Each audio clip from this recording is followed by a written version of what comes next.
that the Raptors can grab? Because, and mind you, I'm putting you on the spot right here, because last year, during this same discussion on who the Raptors should draft at number 4, we did predict Scotty Barnes coming up. Skip, you didn't. So what would you see coming out of the draft based on what's available that the Raptors can use to address these issues that they have to get them to the next level? You're asking me to predict 33 spots into the draft? That's insane. That's a little more difficult, but I see what you raise a good point on, you know, I think Masai has given us hints on what they might be looking for. So Christian Koloko is an analytics dream for a team, and could he be there when the Raptors pick at 33? It's possible, but I also could see him going before 33. I could see him going in the late 20s. A team will definitely take a chance on him because it's hard to pass up on someone with his intangibles. Yeah, he's really interesting because of the African connection. But both of the mock drafts I looked at had him going right before the Raptors, like 31st or 30th or something. And we're live.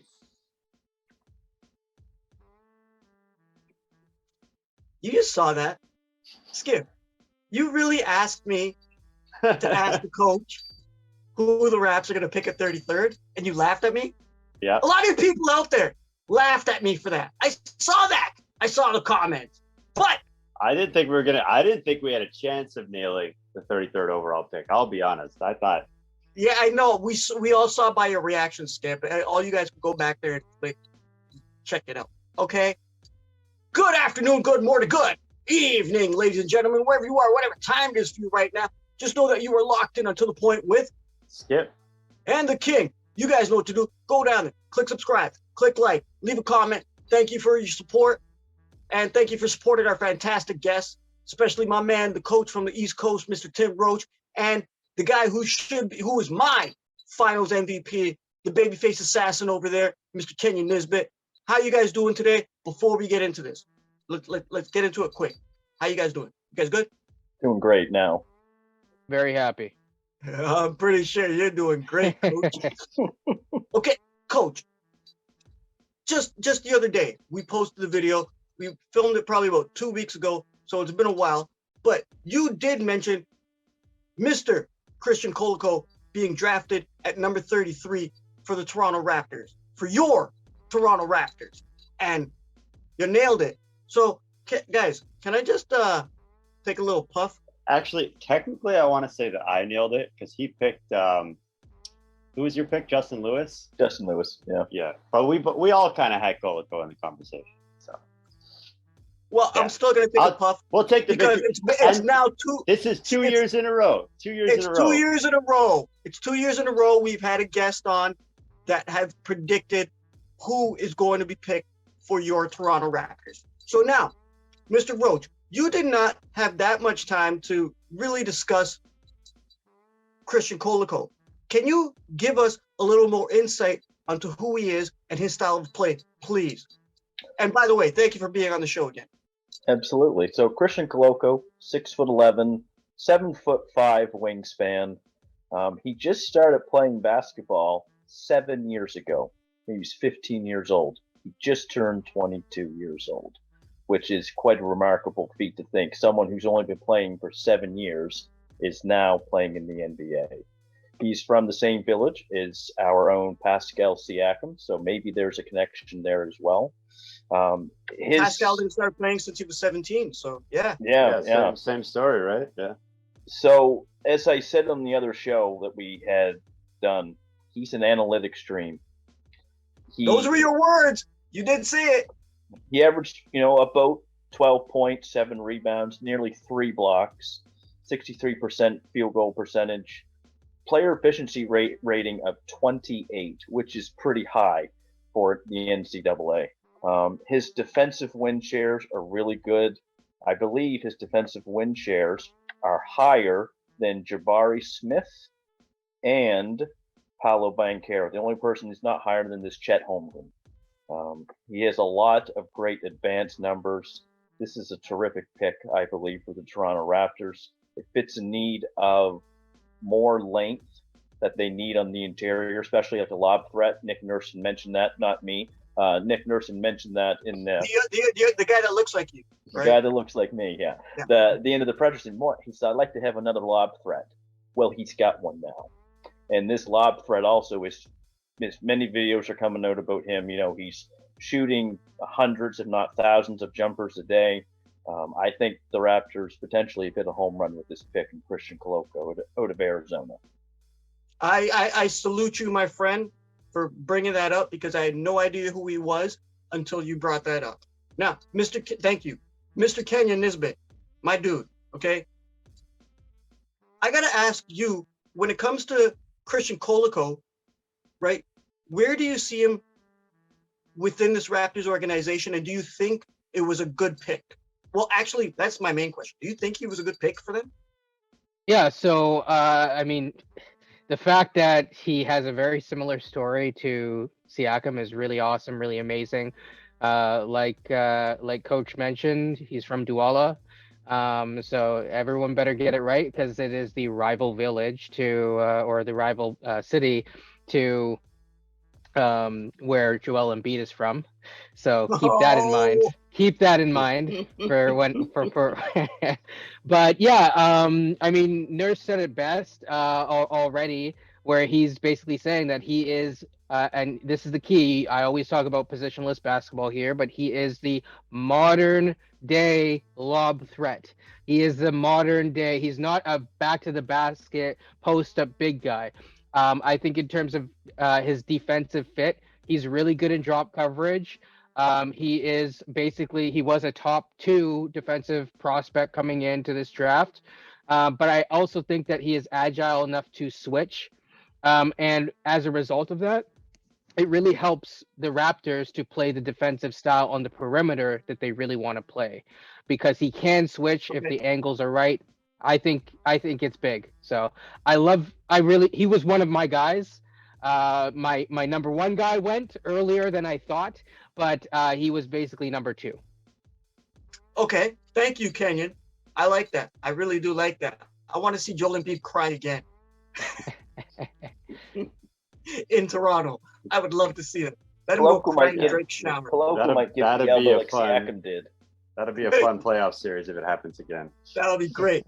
Now, Skip. You and I have been doing this for a while, man. And guess what? You've pretty much sucked on a lot of predictions over the years, but you did. That's a little harsh. Well, playoffs, draft. You know. Okay. You know, I got a better record than you, but. Well, I told you I'm taking credit for this pick. But that's what I was going to get at. I want to ask you, how do you feel now that you have some sort of redemption by mentioning Christian Koloko being drafted by the Toronto Raptors at the number 33 pick? Well, I think you owe him the cigar. Yeah. You want it? He don't smoke. I'll smoke it for you. First of all, I don't want to sit here and say I did all the work. Like, Tim, you obviously did all the work. Kenyon, you guys did some deep diving into the draft. I'm not sitting here. So did Robert. I'm not sitting here doing my deep dives.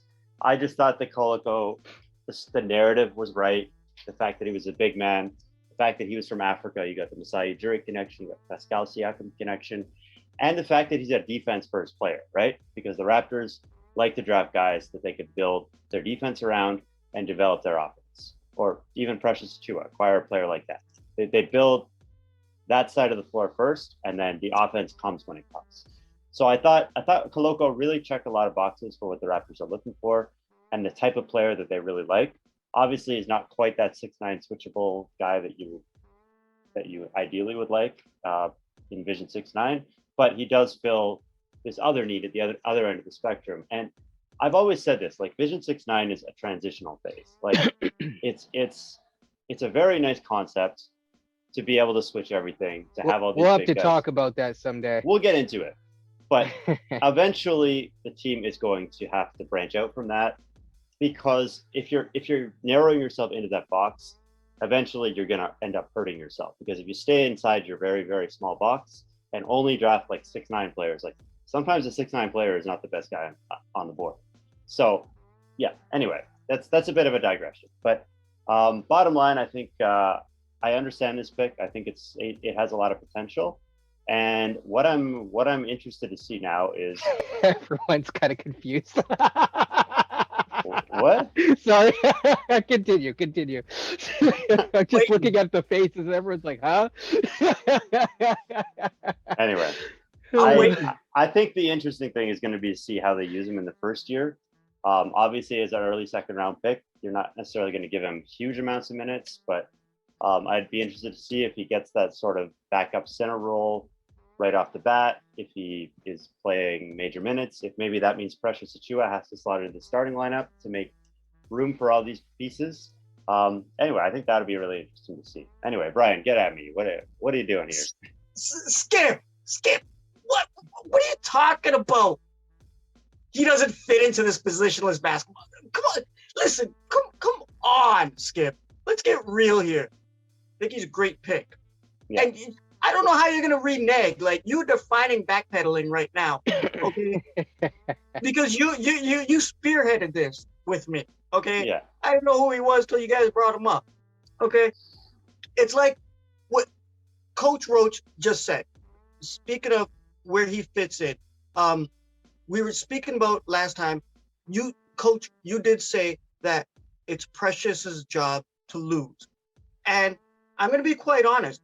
Based on what Kenyon has said, based on what you guys have said, based on what I've seen he is the lob guy, and that's what Coach's doppelganger said, that he wants a lob guy. He can be that guy. And I think he can outplay Precious to be that guy. Not in year one. I doubt that. We'll see within the first 20 games, okay? Talk to me after the first 20 games. And then you can shove it in my face if you want. Okay, or I could shove it in your face, Skip. Come on, let's be real here. But okay, hang on. Can I throw this question out to you real quick? Wait, what? Kenyon and Tim, do you guys think Koloko is a better prospect than Precious Achiuwa long term? I just wanted to just finish the thing. No one wants to take that. Okay, all right, go. Skip doesn't like it when he knows he could be wrong. I'm gonna say Okay. no. Yeah. Yeah. Okay. That's what I thought. But listen, but also as a lob threat, like we were talking, like Precious can't catch a ball or was just learning to catch a ball, but he could shoot. They offer different skill sets. Yeah, different skill sets kind of thing. That's yes, the way I look at it. that's why, like Coach said, it's Precious's job to lose, depending on the style of play the Raptors have. Now, that leads me to my next question for you guys. Now, any of you guys, take this one first. Coach, we did talk about this prior, but with Christian Koloko coming into the Raptors organization, and him, like Kenyon said, being that lob threat and switchable, and very like everything that you guys have said, do the Raptors bench him? Wait, hold on, let me finish. Because we have seen some players come into the Raptors organization that don't see the time of day coming off the bench, right? And they can play, but they're not being developed. Do you think the Raptors are going to focus on developing Christian Koloko? Coach? I certainly hope so, because I wouldn't start him right away. I think he'll probably be used in situations this year. Some might be some situational, like if you have a really big center, if Mo Bamba's out on the floor, I think you might have Koloko out there guarding him, and he might even have more success than versus a Kem Birch, someone like that, because he's so much longer. I do see Koloko potentially being in the rotation. Do I know? I don't know that for sure. We won't really know until the season starts. But I do potentially see him being in the rotation, just based on what bit I've seen of him in college and his numbers. Like, they're intriguing, and he is presenting an opportunity to at least contribute. But I don't see him getting big minutes right away. I think he needs time to develop in the NBA. It could take a year or two. And big guys, and Brian, you would know this from Coach as well, big guys take time to develop. Oh my goodness, yes, you got to take them to the side and have them shoot on that one rim by themselves. Yeah, I get you. Yep. Can I jump in? Yeah.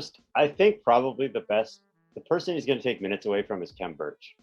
Because Kem Birch which was is kind of fine. in that role. Kem Birch was in that role where he was playing, Yeah. maybe it'd be a ceremonial starter. He played 10, 15 minutes, he'd get yanked. So if they're using him in that role, like that could work. It remains to be seen if he's going to play that much or even a little less. Like you were saying, rookies, big men, second round pick, like it's a little bit tough to say that he's going to be sliding right into big time rotation minutes right away. Yeah, I don't know. What do you guys think? Like, is he going to get a shot? Pascal was a second rounder. Rolled 20 something. Yeah, I was like, no. No, he's a first rounder. My bad. He was a late pick. He was Put a some late pick. respect.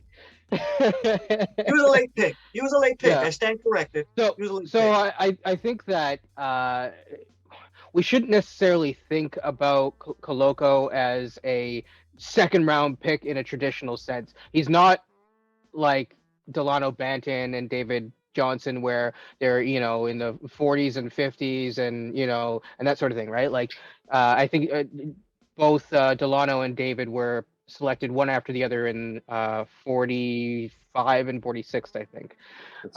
So my point is that I think that he comes in with an NBA ready skill set, and that skill set, as much as I think Birch comes with his own set of skills, I think that Koloko offers certain things that he does but better. What I want to see between now and the start of the season is two things. I think that they're going to work on specific types of reads in terms of his playmaking. Not that his playmaking is bad, but it's also, it's not a strong suit of his. But he comes in right away as what they call a vertical spacer, right? And that's really special. And to That's me, rare too. it is rare. And so, but I don't think he's just, Coach kind of hinted at it, but, it's been suggested that he's been working on his 3-point shot, shooting about 1,000 or so jumpers a day. And on top of that, he went to the combine and he shot 16 of 24 from the 3-point line at the combine. Now it is the combine. You never know what happens, and we'll see at Summer League. But I think the guy comes with some skills. And also, Birch, if I'm not mistaken, got surgery on his knee. So I don't know how ready and how conditioned he will be at the beginning of the season. So I look at it as you get a guy in, you expect 10 minutes, which is for a second round pick. Since you wanted to call him a second round pick, well, I call him one of the best of the rest. I would say that he comes in getting 10 minutes a game, and then when they're in Toronto for an extended period of time, he can go down to the 905 and get some extra reps. I think that that's perfect. Yep. Do you guys? Okay, so I got to ask you guys again. Well, I'm not going to ask you guys again. I'm going to ask you straight up. Do you see him fitting into Nick Nurse's idea of a tight rotation? I mean, Nick Nurse is talking about him in spades, so I don't see why not. Okay, so he doesn't talk about other players that may not play. Who's he going to surpass? I think that there's enough minutes for 10. Like if you look at it last year, sorry if someone else wanted to speak in, but last year everyone said, "Oh, Fred's minutes is this. Fred's minute." Look at Pascal Siakam. A lot of the times when we had double overtimes, who was playing next to Fred? Who was playing more minutes than Fred? In all the way to the playoffs, right? There was times when that guy was playing like over 47 minutes. Yeah. And he was still looking spry. So I think all the starters, moving into next year, I expect the bench to be rebuilt. We'll talk about the positionless thing another day, but I think the bench will be rebuilt, and ideally, and they've talked about this, is that I think one of the takeaways that I saw from the playoffs is the importance of depth, especially going through the East. Oh yeah, Coach. It's very important. Coach, if you were to have a rotation, who would be your top 8 guys, 7, 8 guys? It's going to depend. Oh, yeah. From what they have right now, with Koloko coming in. with what they have right now, like it's going to be, I'm just saying what they have right now. Probably Fred and Gary in the backcourt. Then you're probably going to have OG, Pascal, and Scotty starting. Now you get a choice of, okay, is it going to Precious? They're 6. It depends on to bring back Boucher and Young. Not so sure about that. Flynn. You could. I'd pencil him in. Yeah, I think you could put Koloko in the top 8-9 as Okay. right now.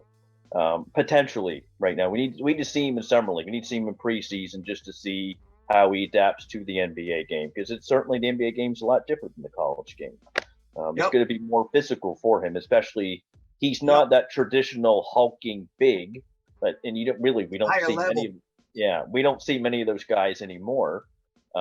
So it's a good time for him to be in the league. For any big right now, the Chet Holmgrens of the world. Chet wouldn't last 10 minutes in 1992 in the NBA, right? Or neither would Pokusevsky. Oh my goodness. Yeah, the Thin Towers. I saw that for a nickname for the two of them. I thought that was pretty good. The only twin towers are Tim Duncan and David Robinson. Thin Towers. Thin Towers. Oh, Thin Towers? Oh, I didn't hear that. It's pretty good. No, but I could see Koloko being in the top 10, maybe right now. Okay. Skip, are you excited about the direction the Raptors are going? Well, I would say positionless basketball, but that's a whole nother episode we're going to deal with. Well, That's I'm a little curious what you guys think of it as switching, but to answer your question, I am excited. I think this pick, I'm not expecting the world from this pick, but like you guys say, if it can be something that can sort of slot in and fill a gap, fill a need, fill a hole, a player who's a little more, not polished, but he's a little bit older, maybe less of a project than some of the other guys who were drafted around the same range. I think the idea was to get someone in here who can grow into, maybe it takes a year, maybe it takes 2 years, grow into a backup big man. Is that, now I want to throw that back at you guys though. Is that a fair assessment of his upside, or is he more than that? Oh, Skip, you're stealing my thunder. I was going to ask that question too. Yeah. He's got. I was gonna ask, within a couple years, can you see him holding down a Joel Embiid, a Giannis in the East, whoever, Karl Anthony Towns, any of the bigs? Can you see him holding them down? Like you just said, Skip, but it's your question. So, and yes, I do see it. Guys, go on. I mean, I don't think anyone's stopping Joel Embiid for a couple years. I don't care who you are. Like the man's a tank. That's right. Like that's aiming a little high. That's aiming a little high. Yeah. I mean, like, it's like, oh, okay. Like Marc Gasol is going to be, reincarnated from 4 years ago and come back. It's just, like I think he's going to be really good, and I think he's going to be a huge asset, and I think he's going to help with some of the things that we need.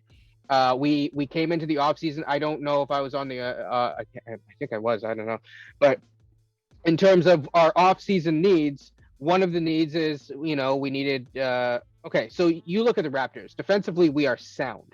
We are like number 2 in like a lot of categories. You look offensively, we're low in. I think we're like 26th 29th in assist rate. Okay, so that's the thing that we need to work on. We're really low in true shooting. We already know that. So, but the other thing is we were missing rim protection. Like I said, not just I'm saying it, and like I was worried about his switching. It's something that he, Mr. Can't make up his mind, keeps putting out there. But sorry, but at the same, yes, you. But at the same, like it's your pick, and then you're like, I don't know about the guy. No. I like the pick. I like Smoke the pick. cigar. I like the pick, man. I'm not Don't defend yourself. It's I'm over. thinking. I'm trying to think about it all the way around. Nothing's ever. Not expecting Scotty Barnes 2.0 here. Like no, of course not. But like I really do think that he's going to be a contributor this year, and I think he's going to be a contributor next year. I see if people are wondering, oh, like Precious versus him, I don't see an issue in the future because who knows? Maybe Precious 2 years from now is like, because he has some ball skills. Maybe he ends up playing maybe as your future four, because I don't know, it gives you lineup versatility, and one of the ways that you win in the playoffs is being versatile, right? And that's, again, I keep hinting at positionless basketball. The whole point of positionless basketball and having versatile guys, having everyone being able to switch more or less. Obviously, I don't think Koloko is going to be guarding like, like, I don't know, like, what is it, Tyrese Maxey off like, up there. Yeah. But like, I don't think he has to play in drop coverage. And there were times in Arizona State he did not, and he had good foot speed, and he swatted the out of the ball, right? I want to say one thing. So yeah, I want to say one thing. Versatility. There's two types of versatility. There's versatility the way that you're talking about it, and there's versatility as in being able to play different styles. Like, no, there's three. There's also versatility in your opinion. Yeah, with that too. So no, that's exactly what I mean by versatile, though. I mean both, right? Like, I think he is, in terms of on defense, I think he's very defensively versatile. And I think in terms of being able to catch the ball and dunk it, that's something that Precious did not have this season. Like, this guy has it. One of the things that me and Coach were going back about was Koloko versus Kamagate, and I kept saying I like Koloko more because he's actually more polished offensively. You look at his free throw numbers; he shot above 73%. So to me, I see value there. What were we really bad at? Yeah, who missed a shot at the very? I mean, I'm not trying to pile on the guy, but like, we were really bad with free throws. Yes. Right. And so I think that this guy helps. I just actually sent you a picture so you could use it maybe at some point. With 2 years ago, these two guys, Pascal Siakam and Koloko, standing next to each other, presumably in the Raptors training center. So there you go. I think he has great upside, but I think just focusing on this year, I think it's a great pick. Okay, I don't know if Coach wants something you got to something add. to say. Yeah. You got something to say. Let it out, bro. I want you guys to picture this for a second, as well as Raptors Nation. Okay. Picture this lineup next year. Scotty Barnes, OG, Pascal, Precious, and Koloko. That's the wingspan of 140 feet. Now, I'm making that up. But just imagine all the arms on defense out there. Might as well be. Who's gonna score? How are they going to score? How are they going to score? Yeah. They can link arms and clothesline people. Yes. Yeah, I hope we see that next year at some point. Who's going to score?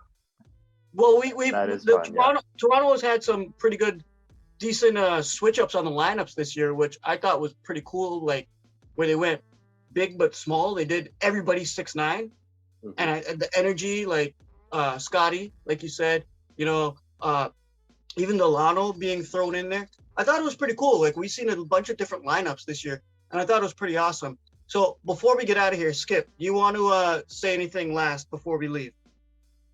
Tune into our draft. Tune into our draft show next year if you want to know who the Raptors are going to pick ahead of time. Yeah, because we always know now. 2 for 2, baby. Shout out to my man Robert Mishovich. He said congratulations and he enjoyed that. He was on here last year and he predicted Scotty Barnes. And this year, Tim Roache and Simon did predict Christian Koloko, which was awesome. So you guys trust in us. Have some faith in us. I've seen you guys throw some shade at us in the comments, but I've seen you guys throw a lot more praise towards our guests, especially my man over there, the babyface assassin, my finals MVP, the one and only Kenyon Nisbett, and the coach from the East Coast, Mr. Tim Roache. And I see y'all like, you guys actually like Skip? Really? I see that too. But I ain't getting no flowers. Guys, this has been a great conversation. Apparently I'm too white. I got that last. Yeah, somebody called you pale. I saw that. That was kind of, I'm not even going to get into that. Right? I can't believe they took the time to actually write that comment that you're too pale. Okay. I came to your defense. I said it was just the latest. But on behalf of all of us, guys, this has been a great conversation. So with all of us here, we can go into it, and we're probably going to go into it right after we stop recording, okay? Because we have a lot to say. But thank you guys for your support. Thank you guys for watching. On behalf of myself, Skip, the coach from the East Coast, Mr. Tim Roache, and my man out there from the PEG, Mr. Kenyon Nisbett. Good afternoon, good morning, good evening, good night, and Peace.